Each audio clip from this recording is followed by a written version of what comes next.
Welcome to the Master's Chamber, featuring live discourse online with Abuchi Obiora, your host. Today is the fourth edition in our discussion, and the title of today's discourse is God is not a man. Yes, God is not a man, and God is not in human form. Why do religions think that God is in human form?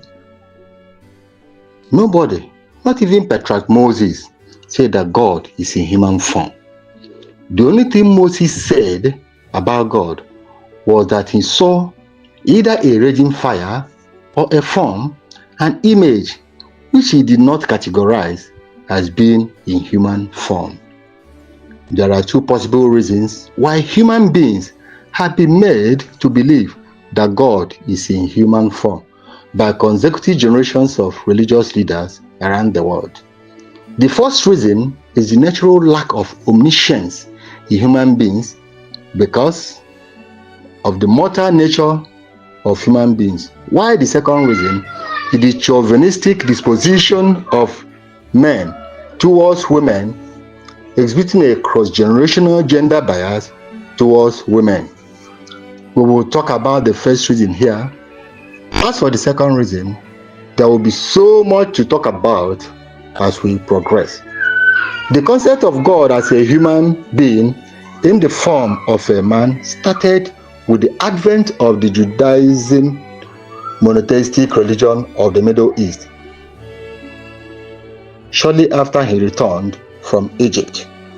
Before that time, human beings were animists and worshipped God through effigies and statues, all of which were formed as both male and female because man believed at that time that God was both male and female. These effigies and statues represented both the characters of man and woman as they ascribed those characters to their gods. In the olden days, the people also carved out effigies and statues for worship in the forms of animals as shown in the ancient Egyptian worship of Baal and other gods. This means that the ancients believed that apart from manifesting as a man or a woman, God could also manifest as an animal or even a bird.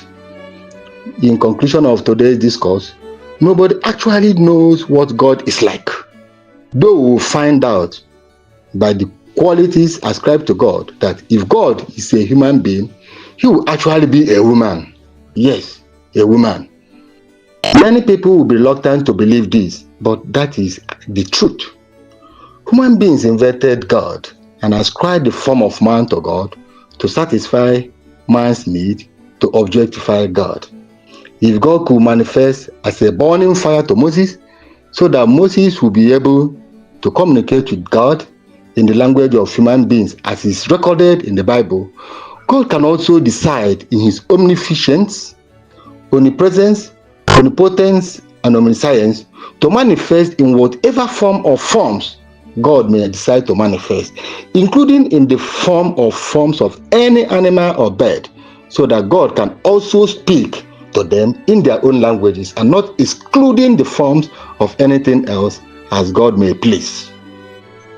In the next edition of our discourse, we'll find out that God is actually a woman. Please do not forget to comment, subscribe, and share. My name once again is Abuchi Obiora. As I say, dwell in light, life, and love.